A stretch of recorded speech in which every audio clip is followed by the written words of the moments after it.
Pat Tillman was a four-year starting safety for the Arizona Cardinals, who after the attacks on September 11th quit the NFL on a couple of $1 million contract, walked away without any publicity. Any publicity generated was the fact that people covered this story, but he wouldn't talk about it.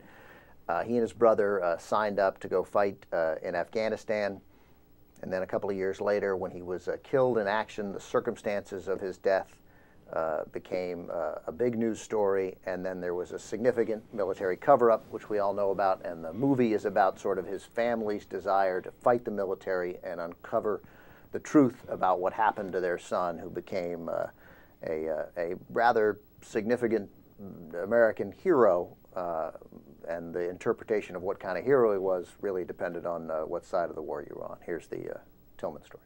The game of football. Yet he loved America even more. Pat Tillman was the most famous enlisted man in the military. He thought that going into Afghanistan was the right thing to do. Times like this, you stop and think about just how good we have it, and the flag is a symbol of all that. Pat Tillman, who gave up a multi-million-dollar contract in professional football, has been killed. Tillman ordered his men up a hill to attack terrorists that had pinned down part of his platoon. Tillman's voice was heard issuing commands to take the fight to the enemy forces. Tillman's family will receive the Silver Star. Pat sacrificed himself so his brothers could live. I knew that things were going to come out that were going to make that ceremony invalid. They had told me, you need to keep your mouth shut about it. I was told, your career is on the line. And when somebody tells me something, in the Army, you salute and, about face and go get it done. What they said happened didn't happen, and so you have to set the record straight. Danny committed herself to trying to figure out exactly what happened to her son. People start asking questions, and then all of a sudden the Tillman story changes. I just remember Pat yelling his name. I'm Pat Tillman. Why are you shooting at me? Every piece of evidence that could ever be used is eliminated. All the generals were lying. I can't be sure. I can't tell you. It's a guess. I don't know. I don't recall precisely how I learned that he was killed. This goes pretty damn high. To find out that the military were the very people to lie to us, it's outrageous.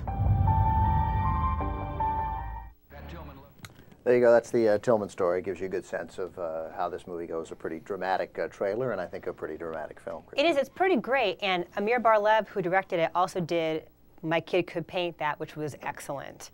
And he plays this kind of like a mystery, as he did with that earlier film, where you're kind of going along with the family as they're investigating these documents, as they're, they have, what, thousands, over 3,000 pages of redacted documents, and they figured, okay, we're going to overload them, we're going to swamp them, they're not going to want to bother with it. But his mom was just totally persistent and put pieces together, and so it's a mystery for us to go along with him too.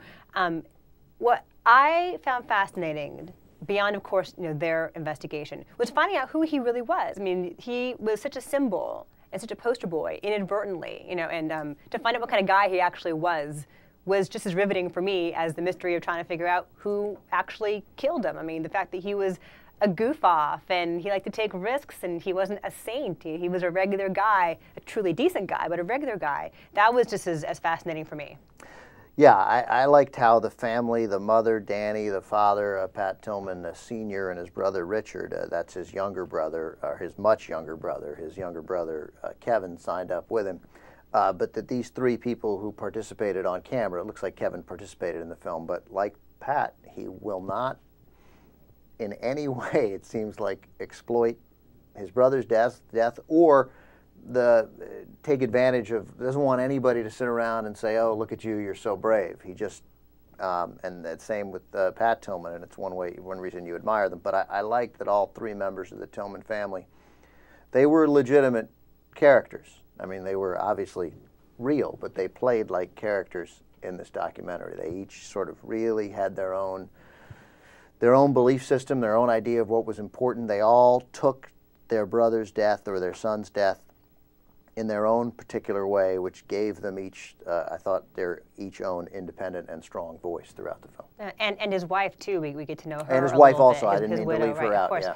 One thing that's so galling that we learned from this, and maybe it had come out previously, I don't know, but that there's a moment where these military brass guys are coming to her house ostensibly to console her and offer any guidance That's and support they might. The reporters say that, right. like, oh, here are the military guys looking to just help Mrs. So Tillman. nice. Right. When actually they were forcing her to give her husband the military funeral that he did not want, that he specified. We see the enlistment really documents. A powerful moment, yeah. They asked, do you want a military funeral? He circles no. Twice. Twice circles no, and then writes out, like, I do not want a military funeral. No, my name is Pat Tillman, and I do not want a military funeral. And that's what he got, because they wanted to force this whole idea of his patriotism as a symbol, you know, to further the war. Yeah, I mean, what we know, as it turned out, what we had learned before, we didn't know the extent of the cover-up, but we knew that as we learned more about Pat Tillman, the idea that the military, after his death, used him essentially as a recruiting poster. And this brave guy who gave his life for country, look at this terrible thing that happened to him. And then it turned out he was killed by friendly fire. One of the frustrations of the film, and it's not the film's fault, it's sort of shared with the family, which I end up liking, is we don't quite know exactly what happened to him. Or who exactly shot him. Who shot him, or how it, or why. No one is suggesting that it was intentional, but we don't exactly know the exact circumstances of that day. Still, it's one of the family's frustrations. But then it turns out this is a guy who was unquestionably against the Iraq War, and I'm hesitant now because I don't want to. I don't want to use Pat Tillman to advance my own beliefs about the rightness or wrongness of that war. But he didn't believe in the Iraq War. We know that. And he was starting to question, he was at least concerned about what was happening in Afghanistan.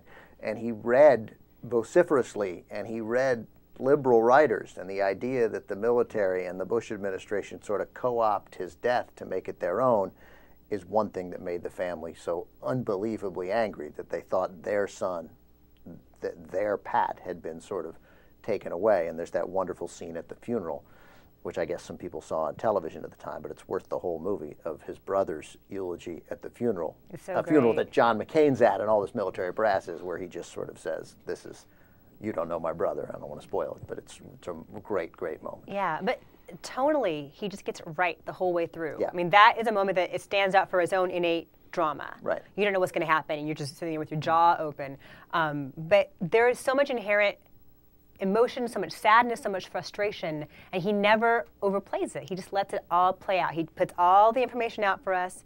It's very clear-eyed, and just tonally it's very even, and just lets it all stand on its own 2 feet, and I really admire that for him. Real quick, when Stanley McChrystal lost his job after the things he and his aides said about Barack Obama, you know, you'd read those stories, and much of the criticism of McChrystal was that you know, he had played an enormous role and may have been the highest-ranking military officer that we know of involved in the cover-up, Pat Tillman. There was unquestionably a cover-up. They flat out lied first about friendly fire, and then about the extent of, what exactly happened, and how this sort of wildly incompetent moment occurred on the battlefield. And since I'm not in the military, I hate to judge those sort of panicked moments. But there was a cover-up, and McChrystal was the highest-ranking officer aware of it, as you'd read those stories when McChrystal lost his job. But seeing it here in the film and the way it's told, it's a whole different reminder of, oh yeah, that's right, this guy was involved in that,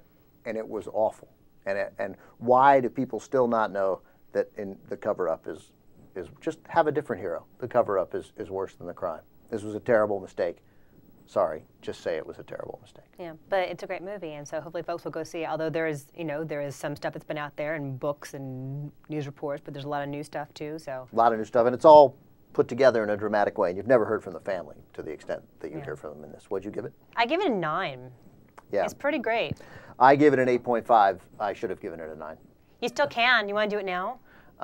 It'll screw up the graphic, but pretend I gave it a 9. So our rating for the Tillman story comes to an 8.75, but really, it's a 9. 8.8. We pull it up to there.